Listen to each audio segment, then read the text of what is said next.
હા ફુવા. મજામાં?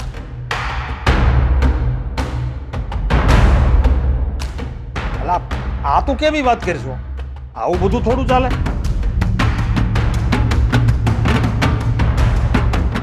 ઠીક છે ભાઈ, હવે હા હા હા મૂકું છું.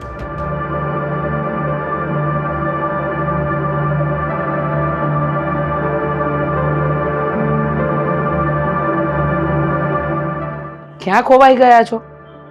ક્યાંય નહીં. તો પછી આ મોઢું કેમ સવાર સવારમાં ઉતરેલું છે? શું થયું? હું એ જ વિચારું છું કે ઘરમાં મોટા હોય એને કેટલું બલિદાન આપવું પડે છે. કેમ આવી વાત કરો છો? કાંઈ નહીં, એક વાત છે જે મને ખટકે છે. તો મને જણાવો ને, હું કઈ મદદ કરી શકું એવું હોય તો. હું વાત કરીશ તને, પણ જ્યારે યોગ્ય સમય આવે ને ત્યારે કહીશ તને. લો બોલો. આમ અધવચ્ચે વાત ન મૂકી દેવાની હોય. હવે મને વાત નહીં કરો ને તો રાત્રે મને નીંદર નહીં આવે. અરે શાંતિ રાખ, શું કામ ખોટું ટેન્શન લે છે? મેં તને કીધું ને હું તને વાત કરીશ. સારું, સમય આવે કરજો, પણ અત્યારે ચાલો, મંદિરે જવાનો સમય થઈ ગયો છે. હા, આ ભગવાન આપણી રાહ જોતા હશે, એમને આપણી વગર એકલું એકલું લાગતું હશે. બંધ થાવ ને હવે, ચાલો. હા ચાલ. હા જો અઠવાડિયા પછી જ લગ્ન છે હો. આ યાદ કરાવજે, પાછી ભૂલી ના જતી. એટલે બધું મારે જ યાદ કરાવવાનું, તમારી યાદ કઈ નહીં રાખવાનું. અરે મને યાદ જ હોય પણ કામમાં કદાચ ભૂલી ન જવાય એટલે કહું છું. તો મારે છે ને ઘરના બહુ જ કામ હોય છે, હું ભૂલી જાઉં, એટલે એવું કરજો, તમે યાદ રાખજો. હા બહુ કામ કરે તું ઘરમાં કા. હા તો આ ઘરનું કામ કરું છું ને તો જ આ ઘર આટલું સાફ સફાઈ રહી છે, બાકી તમારથી કઈ ના થાય. તમે ક્યાં કોઈ દિવસ મને મદદ કરાવો છો ઘરમાં? તારી વાત એકદમ સાચી છે હો.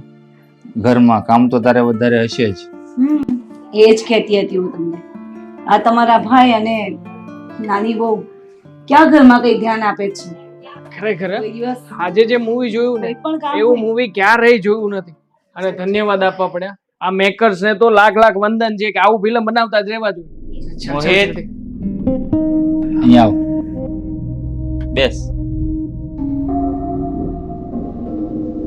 ક્યાં ગયા હતા તમે લોકો? મૂવી ગયા હતા, ત્યાંથી આવી ગયા અને હવે થાક્યા પાક્યા આરામ કરવા માંગીએ છીએ. કરી લઈએ? હા કરી લો, અમને કહ્યું હોત તો અમે પણ આવતે ને. નહોતા લઈ જવા તમને. અને શું તમે પણ ભાભી આવી બધી વાતો પૂછવા બેસાડ્યો છે? આ કામની વાત કરો ને, શું કામ છે, શું કામ બેસાડ્યા છે? જો ભાઈ કઈ કામ હોય તો જ તને મારે બોલાવવાનું. અરે તું મારો નાનો ભાઈ છે, મારી બાજુમાં બેસીને બે ઘડી વાત ના કરી શકે મારી સાથે? મોટા ભાઈ, આ તમારા ફાલતુનું લેક્ચર છે ને તમારી પાસે રાખો.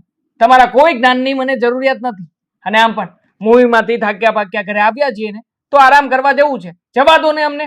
આ ફાલતુનું જ્ઞાન નથી પણ આપણા સંસ્કાર છે, જે સંસ્કાર આપણને આપણા મા બાપે આપ્યા છે, સમજો? દેખાય છે સંસ્કારની વાત તો કરતા જ નહીં. સંસ્કારમાં તો તમને એ પણ આપ્યું જ છે ને મમ્મી પપ્પાએ કે એકની સાથે વારો રાખવાનો, બીજાની સાથે તારો રાખવાનો. વારો તારો કરતા સિવાય બીજું તો કઈ કર્યું નથી. મોહિતભાઈ, જે આ તમારા મગજમાં આ બધું આ જે વિચારો ભર્યા છે ને, નકામા વિચારો, મહેરબાની કરીને એ બધા કાઢી નાખો. સાચું કહું ને, તમે લોકો અમારા છે અને અમે તમારા, અને બીજું શું જોઈએ? આપણે એક જ છીએ બધા. પછી શા માટે આવું બધું બોલો છો તમે? બસ ભાભી, તમે હવે વધારે નહીં બોલો ને તો વધારે સારું, કારણ કે આમાં તમે અમારા નહીં, અમે તમારા દેખાઈએ છે. બરાબર, પણ એ કેવી રીતે? એ તો તમે તમારી આત્માને પૂછી લો, અંદરથી જ જવાબ મળી જશે. એ નિશાઓ બસ કરો હો. આ તમે હદ વટાવી રહ્યા છો. આ તમે તમારી હદમાં રહો ને તો વધારે સારું. બસ આ મોટા ભાઈ, આ સમજવાની જરૂર તો તમારે છે. આ ઘરના વડીલ થઈને બેઠા છો પણ જ્યારે હોય ત્યારે રોકટોક કર્યા કરો છો. આ તમે સમજીને બેસી જાવ ને તો આ નાનકડી અમથી વાત છે ને ઘરમાં હોળી જેવડું સ્વરૂપ ના લે. બસ કર ભાઈ, અમે બંને છે ને સમજીને જ બેઠા છીએ એટલે તમારા બંનેની દરેક વાત સહન કરીએ છીએ. બાકી તમારી વાતના એક એક વાતનો જવાબ અમારા બંને પાસે છે એટલે અમારા મોઢામાં આંગળી નાખીને બોલાવવાનું રહેવા દો. તો પછી બોલો જ ને, લો ને બોલો અને જવાબ આપવા માંડો એટલે બધાને ખબર પડી જશે. બસ મોહિતભાઈ, ના બોલવા દો ને. આ જ્યારે હોય ત્યારે બસ કહેતા જ ફરે છે, આમ કરીશું ને તેમ કરીશું ને, બોલી નાખો. લો મોહિતભાઈ બસ જાઓ, એવું કરો તમે તમારા રૂમમાં જાઓ, આરામ કરી લો. જે પણ વાત છે ને કાલે સવારે કરીશું. ચાલ સમજાવો. એક વાતમાં ને વાતમાં બસ ટોક ટોક ટોક ટોક કર્યા જ કરવાનું. હા તો એ તો તમે તમારા ભાઈને જ્યાં સુધી સાચા શબ્દો નહીં બોલો ત્યાં સુધી આ ચાલ્યું જ રહેવાનું છે. મન તો એવું થઈ રહ્યું છે કે અભી હાલ જો મોકો મળે ને તો આ ઘર છોડીને જતો જ રહું અહીંયાથી. હા તો એકદમ બરાબર છે. જે ડિસિઝન તમે લઈ રહ્યા છો ને એમાં હું તમારી સાથે જ છું, એટલે તમે ફટાફટ આ ફેસલો લઈ જ લો. આ ફેસલો લેવામાં મોડું શું કરવું છે? હા બરાબર છે. આમ પણ આ ઘરમાં કમાઈ રહ્યો છું, સમયસર કમાણી ઘરમાં આપું છું, છતાં પણ આ બધાનું મારે સાંભળ્યા કરવાનું. શું મારી કોઈ લાઈફ નથી? મને મારી જિંદગી મારી રીતે જીવવાનો કોઈ હક કે અધિકાર જ નથી? છે ને, કેમ નથી? અરે જરૂર છે. અને આવા વચ્ચે આવવા વાળાને તો છે ને લાત મારીને ભગાવી દેવાય. હું તો કહું છું કે અમદાવાદમાં તમે જે ફોર્મ ભર્યું હતું એમાં તમારું સિલેક્શન પણ થઈ ગયું ને, તો ચાલો આપણે ત્યાં જ જઈએ, ત્યાં સેટલ થઈ જઈએ આવા લોકોથી દૂર. હા આમ જોતા તારી વાત તો એકદમ સાચી છે, પણ જો ત્યાં મારો પગાર એટલો બધો નહીં આપે મને, અને આમ પણ અમદાવાદ જેવી સિટીમાં ઓછા પગાર સાથે બધું મેનેજ કરવું એ શક્ય નથી. દિલ ખોલીને રહી નહીં શકીએ આપણે ત્યાં. પણ એનું પણ સોલ્યુશન છે. સોલ્યુશન શું? અમદાવાદમાં આપણા ફોઈ ફુવા રહે છે ને, તો થોડા સમય માટે આપણે એમના ઘરે રહીશું અને પછી આપણે પગભર થઈ જઈએ એટલે એક રૂમ રાખી લઈશું. હા રાઈટ, તારી વાત એકદમ સાચી છે. આપણે આવું જ કંઈક નક્કી કરીએ. પાક્કું. તો પછી હું ફોઈને ફોન કરી દઉં ને? હા હા કરી દે, શ્યોર. એની સાથે હું વાત કરી લઈશ પછી. ઓકે. મોટાભાઈ એક મિનિટ બેસો ને, મારે વાત કરવી છે તમારી સાથે. શું વાત કરવી છે? જુઓ, અમે બંને જણાએ મળીને એક નિર્ણય લીધો છે. નિર્ણય? કેવો નિર્ણય? એ જ કે અમે લોકો હંમેશા માટે શિફ્ટ થઈ રહ્યા છીએ અમદાવાદ માટે. શું અમદાવાદ શિફ્ટ થઈ રહ્યા છો? એ પણ હંમેશા માટે? પણ શું કામ? અહીંયા શું પ્રોબ્લેમ છે તમને બંનેને? મારા જોબની પ્રોગ્રેસ અને ગ્રોથ વધે એ માટે થઈને. આ પ્રોગ્રેસ અને ગ્રોથ તો અહીંયા રહીને પણ થઈ શકે ને? ત્યાં નવી સિટી છે અને અહીંયા આપણું પોતાનું ઘર છે. ત્યાં જઈને તું કરીશ શું? રહીશ ક્યાં? અને માની લે તું શિફ્ટ પણ થઈ ગયો અમદાવાદમાં, તો શરૂઆતમાં તારો પગાર કેટલો હશે? મેનેજ કરી શકશે તારું ઘર તું? બસ આ જ વાંધો છે તમારો. જ્યારે હોય ને ત્યારે પગારની વાતને વચમાં લાવો છો, અને આ વાતને વચ્ચે લાવીને તમે મારી આઝાદીની આગળ પૂર્ણ વિરામ મૂકી દો છો. અને આમ પણ મને નથી લાગતું કે મારી પ્રોગ્રેસ અહીંયા રહેવાથી શક્ય બને, અને એટલા માટે તે અમદાવાદ જવાનો વિચાર કરી લીધો છે. પણ અમારી સાથે રહેવામાં તમને શું વાંધો છે? અને બીજું કે તમારી આઝાદી અમે ક્યારે છીનવી લીધી? ક્યાં તમને કંઈ કહીએ છીએ અમે લોકો? ઘોડા બનવાની કોશિશ નહીં કરો ભાભી. મને બધી જ ખબર છે. હું બધું જ જોઈ રહી છું. આજે અજયભાઈનો પગાર વધારે છે અને મોહિતનો પગાર ઓછો છે, એના કારણે જે ભેદભાવ થઈ રહ્યો છે ને એ હું બહુ સારી રીતે જોઈ રહી છું. બધું વધારાનું કચરું તમારા મગજમાં છે ને ભરાઈ ગયું છે, અને કચરાની વચ્ચે અમારા બે ભાઈની લાગણીઓ અને પ્રેમ દબાઈ ગયો છે, એટલે તમને બીજું કંઈ દેખાશે નહીં. પેલા છે ને આ કચરાને મગજમાંથી કાઢો, પછી અમારા બે ભાઈનો પ્રેમ તમને દેખાશે. ત્યાં સુધી કંઈ નહીં દેખાય. વાંધો ને મોટા ભાઈ, હા તમારું વધારાનું જ્ઞાન આપવાનું તમારી પાસે જ રાખો, અમારે કોઈ જરૂરિયાત નથી. અને આમ પણ ભગવાને અમને બે આંખો અને બે કાન પણ આપ્યા છે, એટલે બધું જ સાફ સાફ દેખાઈ રહ્યું છે ને સંભળાઈ પણ રહ્યું છે. અને મેં કહ્યું ને તમને કે મારે છે ને અમદાવાદ જવું છે એટલે જવું છે. અમારો ઓફર અને આખરી નિર્ણય છે. અમે આવતીકાલે જ અમદાવાદ શિફ્ટ થઈ રહ્યા છીએ. હા ઠીક છે, તો તમે બંને નિર્ણય લઈ જ લીધો છે અમદાવાદ જવાનો, કંઈ વાંધો નહીં, જઈ શકો છો. પણ જતા પહેલા મારી એક વાત કાન ખોલીને સાંભળી લેજો. અહીંયા તમે લોકોએ જે જલસા માર્યા છે ને એના ફક્ત 2% ત્યાં મારીને બતાવજો, તો હું માની જઈશ કે તું અહીંયા જો જે કરે છે ને એ બધું બરાબર કરે છે. ચેલેન્જ આપી રહ્યા છો? હા, ચેલેન્જ આપું છું તને. તો છે ને ફૈબાને ફોન કરીને પૂછી લેજો કે ત્યાં અમે લોકો કેટલા જલસા કરીએ છીએ ને કેવી રીતે રહીએ છીએ. આવ્યા મોટા સલાહ આપવા વાળા. એ તો સમય જ બતાવશે મારા ભાઈ. પણ જોજે, પેલી કહેવત છે ને એ કંઈ સાચી ના પડી જાય કે પારકીમાં જ કાન વિંધ. જવા દો, સમજાવવાનો કોઈ ફાયદો નથી. એમને જેમ ઠીક લાગે ને એમ એમને કરવા દો. સાચું કહું ને તો તો અવની જ્યારથી આપણા ઘરે આવીને ત્યારથી ઘર વેર વિખેર કરી નાખ્યું. હું પણ સાવ કંટાળી ગયો છું, શું કરું? હા તો છે ને, પેલા ઘોડા ઉપર પાણી નાખીએ ને એવી વાત છે. ઘોડા પર પાણી નાખો ને અને ઘોડો જરાક ધૂણે ને એટલે બધું પાણી ખરી જાય. તો હું શું કરું? મરું આમાં? મારો ભાઈ છે અને એ પણ સગો. સાચું કહું ને તો આવા ભાઈ કરતા ભાઈ ના હોય ને એ સારું. જે ડાળી પર બેઠો છે ને એ જ ડાળી કાપવા ઊભો થયો છે. એને ખબર નથી કે શું કરવા ઊભો થયો છે. કંઈ નહીં, એને જેમ કરે છે ને એમ કર્યા કરવા દો. પાણી ઉતરશે ને એટલે એમને ખબર પડી જશે કે કેટલા વિશે 100 થાય છે. મારે જ કંઈક કરવું પડશે. હું કંઈક વિચારું છું. જ્યારે અભિમાનના અગ્નિની વરાળ આ સંસ્કારના વાદળાને તોડી નાખે છે ને ત્યારે પ્રેમની વરસાદ નથી થતી, પણ નફરતની ઉલ્કા પડે છે. અને એમણે જે આ નફરતનું વાવેતર કર્યું છે ને ત્યાં આપણે બીજી કોઈ આશા ન કરી શકાય. અને આ તો પેલી કહેવત છે ને કે જ્યાં મીઠું પાકતું હોય ને ત્યાં અન્ય પાકની આશા ન રખાય. સાચી વાત છે તારી. હું કોશિશ કરીશ.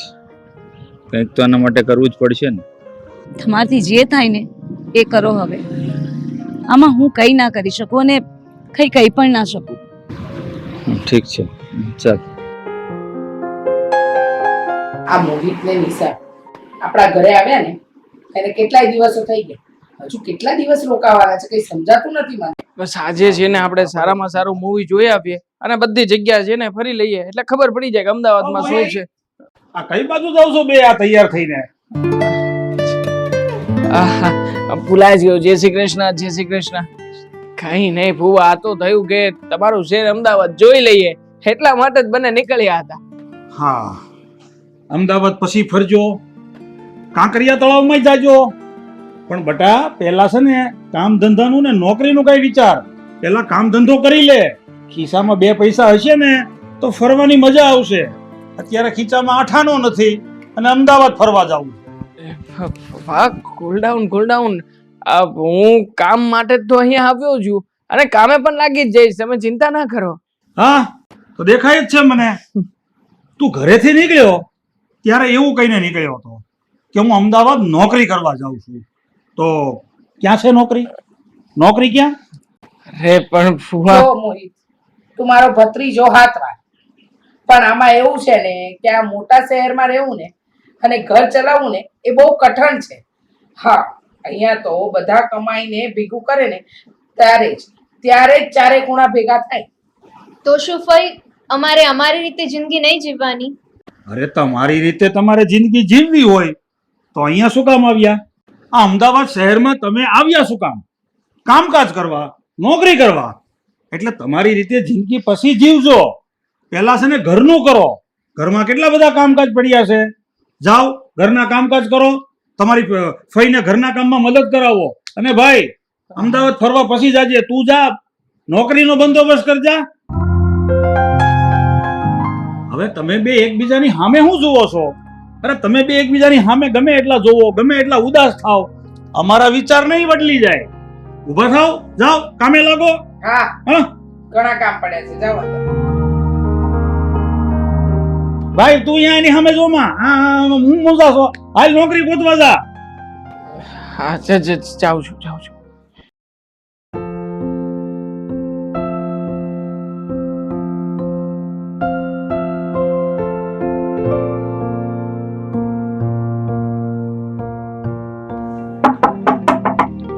મોહિત, શું કરે છે આ? મોહિત, કોણ? આ દરવાજો ખોલ. ભુવા જોવા દો ને. એલા દરવાજો ખોલ તું.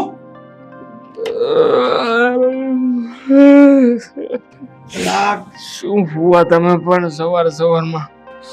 સવાર એલા સવાર નથી, બપોરના 11 વાગ્યા છે. તું જો આંખો ખોલીને. હજી તો 11 જ વાગ્યા છે ને, અડધો કલાક વધારે. એલા હું અડધો કલાક?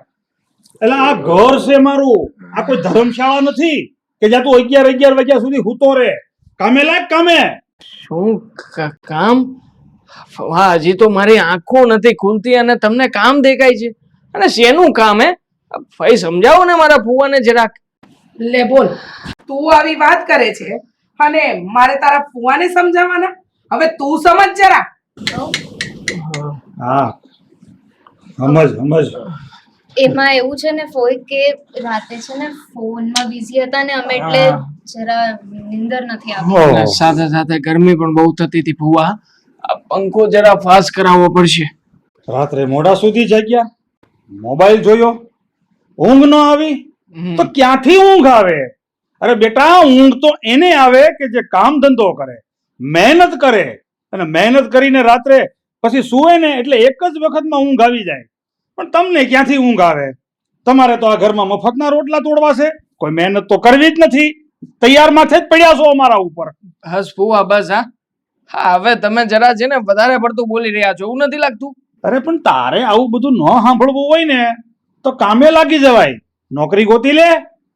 જો તું કામ ધંધો નહીં કરે ને તો મારી જીભ ક્યાંય ની ક્યાં જશે ને મને નથી ખબર. અરે પણ ફુવા તમે વિચાર તો કરો, અમે તમારા ઘરના મહેમાન છીએ. મહેમાન? મહેમાન છે ને 2-4 દિવસ ઘરમાં સારા લાગે. આ 4-4 મહિના 6-6 મહિના કોઈના ઘરે પડ્યા હોય ને તો એને મહેમાન ન કહેવાય, એને માંગણ કહેવાય, માંગણ. સમજ્યા? અને તમે લોકો તો માંગણ કરતા જાવ ને એનાથી બદતર છો. હવે ચૂપચાપ છે ને કામે વળગો. અમે બંને બહાર જઈએ છીએ. બહારથી આવીએ ને એટલે ઘરના બધા કામ પતી જવા જોઈએ. હા, અમે છે ને પાછા થોડી વારમાં આવીએ છીએ. ત્યાં સુધીમાં ઘરના બધા કામ કરી રાખજો. અને ભાઈ તું છે ને તૈયાર થઈ અને ફટાફટ કેમ અહીંયા નોકરી ગોતવા જા. હાલ તું આગળ આય, હું આવું છું. હાલ ભાઈ, મોઢું ધો. ધો અહીંયા, ધો તું મોઢું ધો. વાતું કરે છે રાજે પરાણે ઉઠાડીને મોઢા ધોરાવે.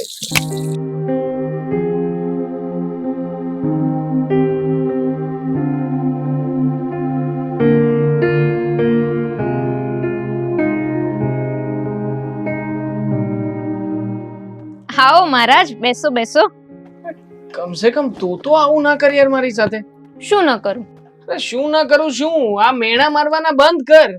તો શું કરું બોલો? બોલાઈ જાય છે, બોલવું હોય રામ રામ અને નીકળી જાય રાવણ. સાચું કહું તો આવું થયું છે. એ વાત પણ સાચી છે. ક્યારે વિચાર નહોતો કર્યો કે ફૂઈ અને ફુવા આપણી સાથે આવું કરશે. તમે ભલે ન વિચાર્યું હોય, મને તો પહેલા દિવસથી જ ખબર પડી ગઈ કે સગા બધા સ્વાર્થી હોય. કાકા મામા કહેવાના અને ઘરમાં હોય તો ખાવાના. મારે તો છે ને આજે મોટા ભાઈને ફોન કરીને બધી વાત કરી જ દેવી છે. શું વાત કરવી છે? એ જ વાત કે જે મારા મનમાં છે, આટલા સમયથી મનમાં દબાવીને બેઠો છું. તો શું છે તમારા મનમાં? એ મને કોને તો આગળ હું તમને વાત કરું. ના બાબા ના. હા, અત્યાર સુધી તારી વાત માનીને અહીંયા સુધી તો પહોંચ્યો છું. હવે આનાથી આગળ જવાની મારી તાકાત નથી. તો મેં ક્યાં તમને સાણસીથી ચીપટા લીધા છે? આ કદાચ લીધા હોત ને તો પણ આવી નોબત તો ના જ આવત. એ જે હોય પણ તમને કહી દઉં છું, મારું નામ આમાં કશામાં આગળ ન આવવું જોઈએ. કોઈ તારું નામ લેતું નથી. પ્લીઝ હા, મહેરબાની કરીને થોડી વાર મને શાંતિથી અહીંયા જપવા દે, કંઈક વિચાર સારા આવવા દે. હા તો બેસો. અરે પણ ગુસ્સો કરીને તો ખરી છે. જમીને જાઓ ને. ફરી આવીશું ત્યારે જમીને. તો કરો તમે થોડી. હા પણ હવે આવ્યા છે તો કઈ એમને થોડા જવા દઈશું. ના ના, એકચ્યુઅલી ઘણું બધું કામ છે. પછી ફરી આવીશું ને ત્યારે. અરે મોટા ભાઈ, ભાભી, તમે લોકો ક્યારે આવ્યા? બસ થોડી વાર થઈ. હવે કામ પણ પતી ગયું છે, જઈએ છીએ પાછા. અરે પણ કેમ હજુ આવ્યા જ છો તો પછી થોડા દિવસ રોકાઈ જાઓ ને. ના ના નિશા, ઘણું બધું કામ પડ્યું છે એમ પણ, અને આ તો થોડું કામ હતું ને તો આવ્યા હતા અમે. કામ પતી ગયું છે તો પછી હવે રોકાઈને શું ફાયદો? અને તમારે નોકરી કેવી ચાલે છે?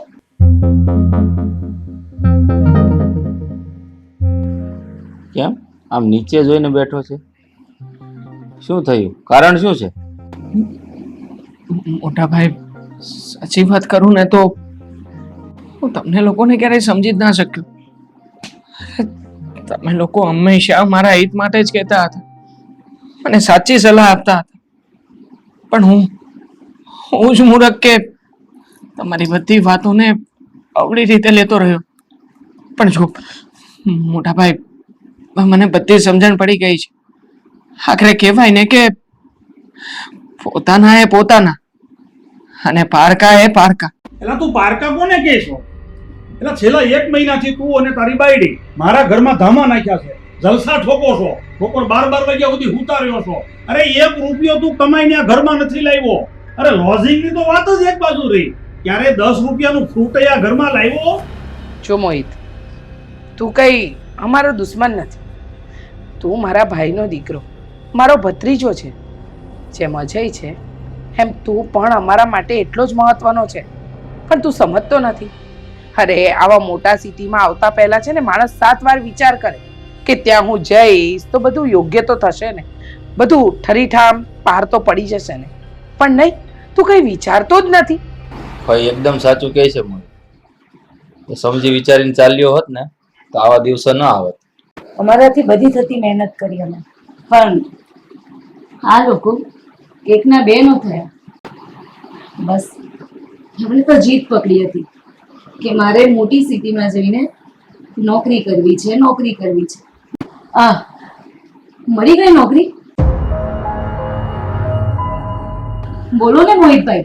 મોહિત, તારે હકીકત સાંભળવી છે ને તો સાંભળ. તું કોઈ અમારો દુશ્મન નથી અને મારો કે તારી ફઈનો કોઈ એવો ઈરાદો નથી કે અમે તમને હેરાન કરીએ. પણ શું કરવું, તું આ અજયની કે અવનીની કોઈ વાત સાંભળતો જ નહોતો, કોઈનું કઈ માનતો જ નહોતો. એટલે મેં આ અજયે, અવની અને તારી ફઈએ અમે બધાએ મળી અને આ એક પ્લાન બનાવ્યો હતો અને તને જાણી જોઈને જ અહીંયા મોકલવામાં આવ્યો હતો. કારણ કે તને એક યોગ્ય દિશા મળે, તને ખબર પડે કે કેટલી વિશે શું થાય. હા ભાઈ, ફુવાની વાત એકદમ સાચી છે. અને અહીંયા તમારી સાથે જે થતું હતું ને એના એક સેકન્ડના રિપોર્ટ અમારી પાસે આવતા હતા. અને ફુવાને પણ ઘણો પસ્તાવો થતો હતો. પણ શું કરે, તમે લાઈન પર આવવા તૈયાર જ ન હતા. હા નિશા, જે પોતાનાને ન સમજી શકે ને એ પારકાને કેવી રીતે સમજવાનું? અને આ તો સાચું કહું ને, અમે જાણી જોઈને જ આ પ્લાન કર્યો હતો. મેં અને ફુવા અને અજય બધાએ ભેગા થઈને. કારણ કે તમને લોકોને સબક મળ્યો કે જિંદગી કેવી રીતે જીવાય છે અને અહીંયાથી બહાર નીકળ્યા પછી એકલા કેવી રીતે જીવી શકો. અવની, મને એવું લાગે છે કે આ બંનેને હવે સમજ પડી ગઈ છે કે પાર્કિંગમાં જ કાન વિંધે. એટલે આપણું કામ અહીંયા પૂરું થઈ ગયું તો આપણે જતા રહીએ ઘરે. બરાબર ને? બરાબર છે. બસ આવજો ક્યારેક. હા ભલે ભલે. વાહ મોહિત, ચાલો તો આપણે. એક મિનિટ. જો અમને લોકોને અમે અત્યાર સુધી જે કંઈ પણ કર્યું છે ને એ બાબતે પસ્તાવો થઈ ગયો છે. આજે 2 હાથ જોડીને તમારા બધાની માફી માંગુ છું. આજ પછી આવું ક્યારેય નહીં થાય. હા ભાભી, અમને માફ કરી દેજો. અહીંયા ખાંગી.